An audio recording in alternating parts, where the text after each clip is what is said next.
Hello and welcome back. Every week, we open up a book that's changed how thousands of people think, work, or live, and we pull out the one idea worth taking with you long after the video ends. Today's book is one you're going to want to sit with, so get comfortable and let's get into it. The valedictorian gives the graduation speech. Perfect grades, perfect attendance, every box checked exactly the way the system asked. 20 years later, researchers tracked down hundreds of valedictorians to see how their lives turned out. The result isn't what anyone expects. Most of them are doing fine, comfortable, employed, unremarkable. Almost none of them turn out to be the industry-changing, wildly successful outliers everyone assumed they were destined to become. Meanwhile, some of history's most consequential people were mediocre students, difficult employees, or outright rule breakers. So what happened? Did the system fail them, or did it succeed at the wrong thing entirely? That question is the engine behind Eric Barker's Barking Up the Wrong Tree, a book built on a genuinely uncomfortable premise. Almost everything we've been told about how to succeed is either incomplete, context-dependent, or flatly wrong. Not because the advice is malicious. Because it was built for the average case, and nobody actually lives the average case. Why it depends is the only honest answer Barker opens by refusing to give a single answer to the question, what does it take to succeed? Instead, he sets up 6 major dichotomies. Should you play it safe or take risks? Are nice guys finishers or winners? Should you quit or persist? Is it who you know or what you know? Does work-life balance matter or does relentless devotion win? Does confidence guarantee success? And instead of picking a side for you, he goes looking for the actual research behind both sides of every single one. What he finds again and again is that the honest answer is almost always, it depends on context. And that most popular success advice fails not because it's untrue, but because it's stripped of the specific conditions under which it was actually true. The book's real mission isn't to hand you a new formula. It's to teach you how to recognize which situation you're actually in, so you stop applying the wrong rule to the wrong life. Play it safe, or play to win. The first dichotomy examines risk. Conventional wisdom says be steady, be reliable, follow the established path, and Barker doesn't dismiss that advice outright. He shows that in stable, well-defined environments, playing by the rules genuinely does produce solid, predictable outcomes.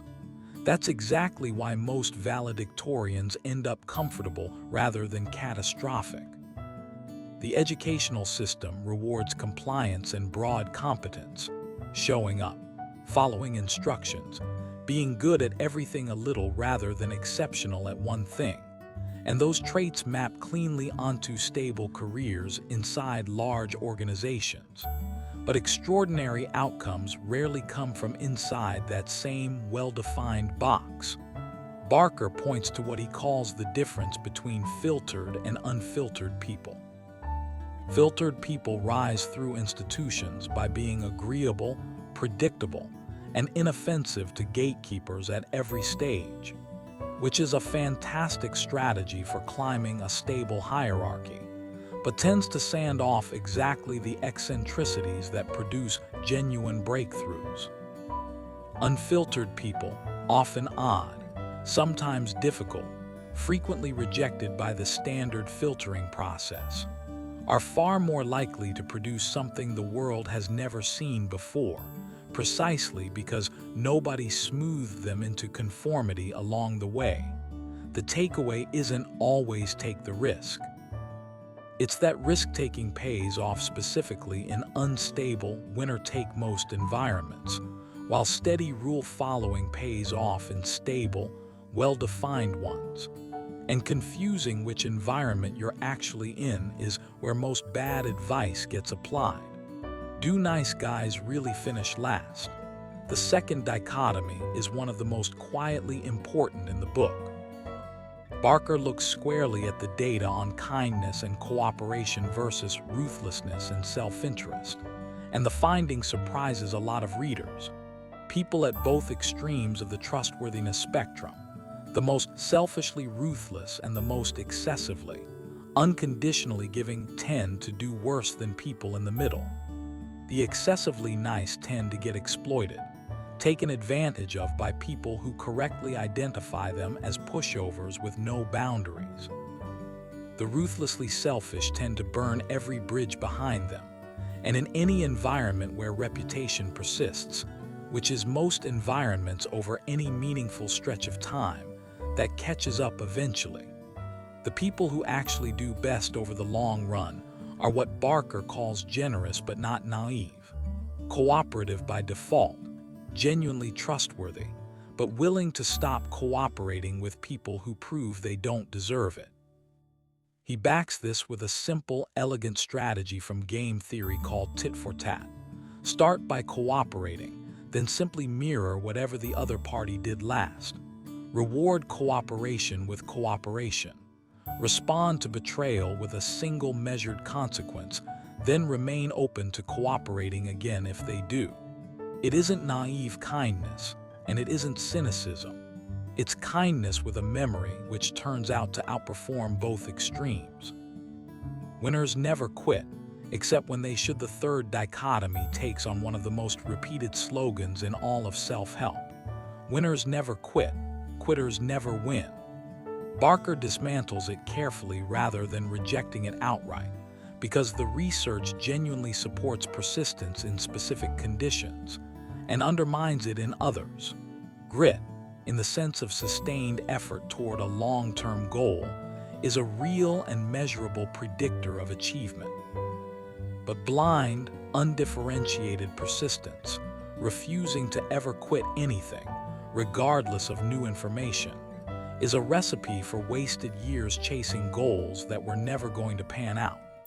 Barker draws a distinction that matters more than most success books admit. Strategic quitting, meaning deliberately abandoning a path once new evidence shows it's not working, is not the opposite of grit. It's what makes grit sustainable, because it frees up the energy that persistence requires for the pursuits that are actually worth persisting through. He illustrates this with the mindset most elite performers actually carry, whether they're military special forces or professional athletes. A specific, almost playful reframing where difficulty is treated less like suffering and more like a game to be solved, which sustains motivation far longer than grim, teeth-gritted endurance ever does. The real skill isn't refusing to quit.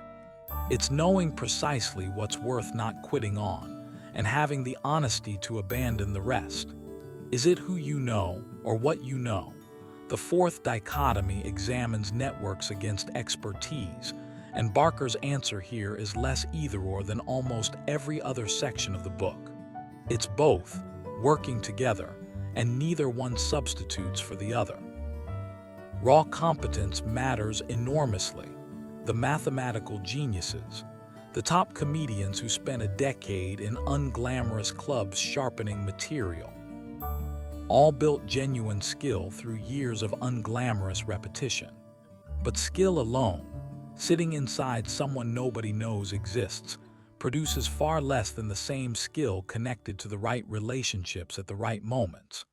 Barker looks at research on hostage negotiators and finds that their success hinges less on scripted persuasion tactics and more on their ability to build authentic rapport under pressure, which is, at its core, a relationship skill layered on top of technical expertise. What actually predicts long-term success, he argues, isn't networking in the transactional, business card-collecting sense most people imagine. It's the accumulation of what researchers call weak ties, the loose acquaintances outside your close circle who have access to entirely different information and opportunities than the people you already know well. Expertise gets you in the room.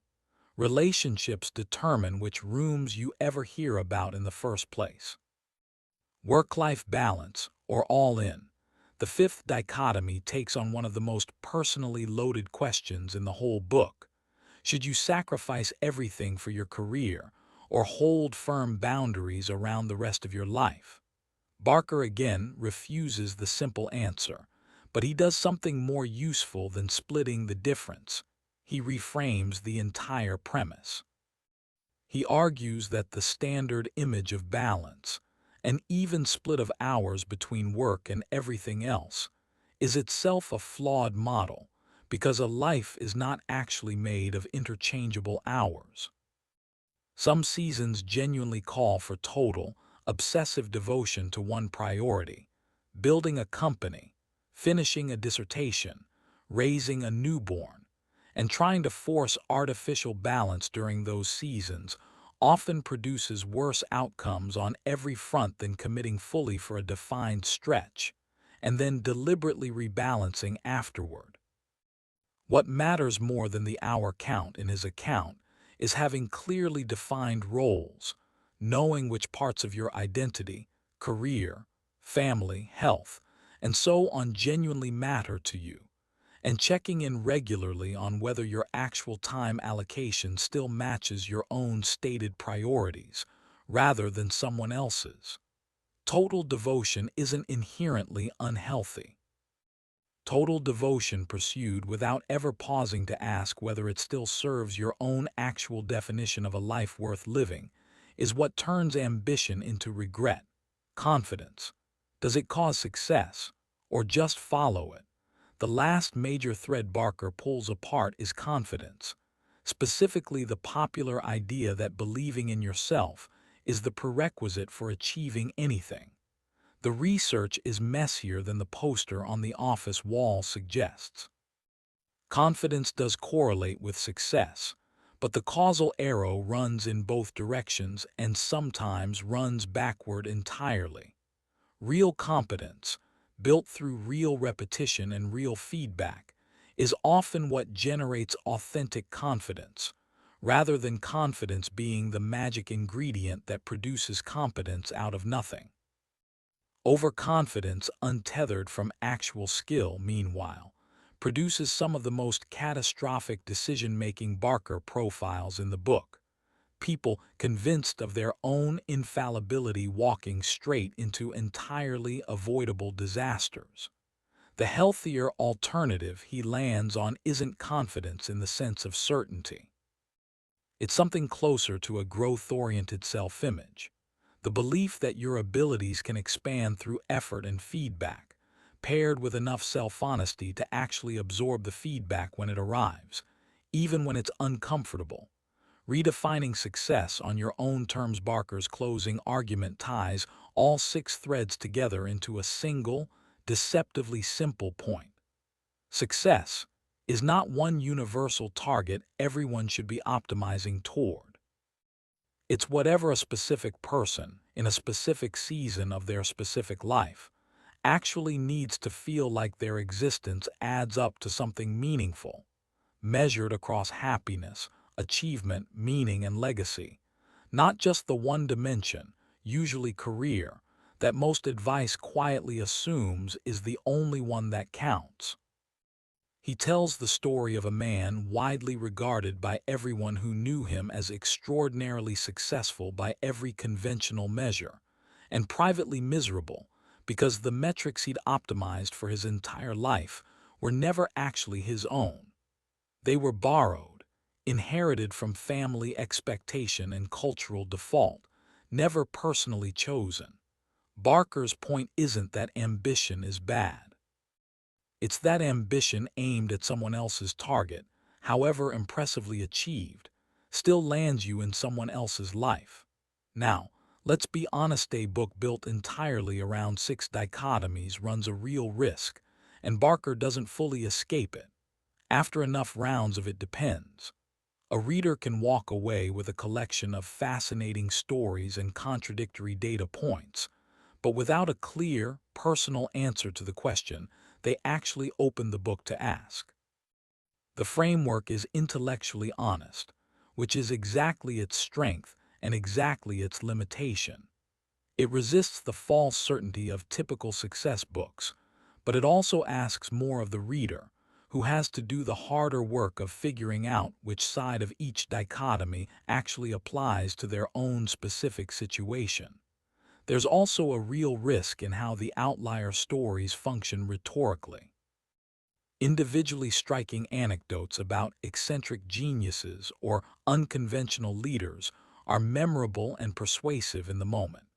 But a handful of vivid examples isn't the same as a representative pattern, and a reader could walk away overestimating how often unconventional paths actually pay off, simply because the successful unconventional stories are the ones that get told.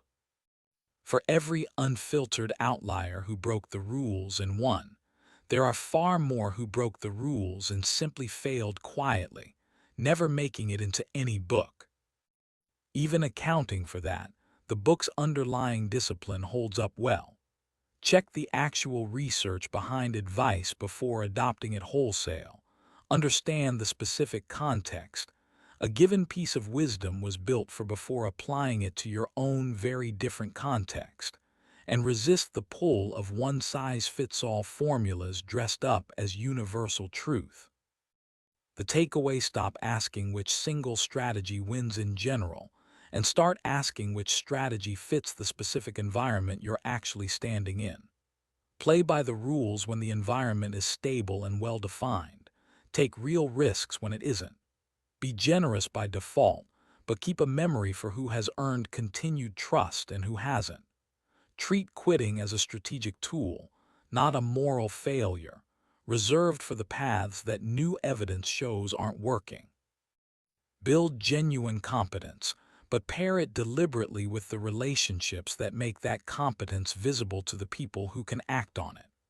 Let seasons of total devotion happen without guilt, then rebalance deliberately rather than letting devotion quietly become the whole of your life. And underneath all of it, keep checking whether the target you're actually running toward is one you chose yourself, or one you simply inherited. That valedictorian from the opening wasn't wrong to follow the rules. The system she was in rewarded exactly what she gave it. The real mistake would be assuming that formula has to hold for every environment for the rest of her life forever. It doesn't. And once you know that, you get to choose which tree you're actually barking up.